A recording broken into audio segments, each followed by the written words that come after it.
সকালের পরে আবার নাস্তা আসছে। নাস্তাটা হলো দেখাচ্ছি আমি, গরম, প্রচুর গরম।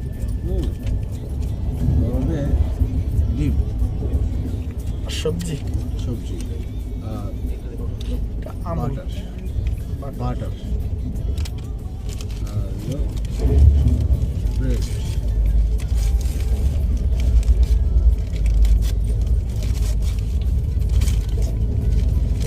দুটো ব্রেড। চামচগুলি কেন দিচ্ছে?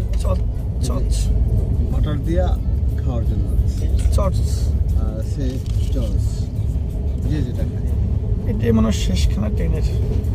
না, আরও থাকতে পারে, চা আছে আরও। কপি। ধন্যবাদ। আর সিনারিগুলি কি? সব খেজুর গাছ।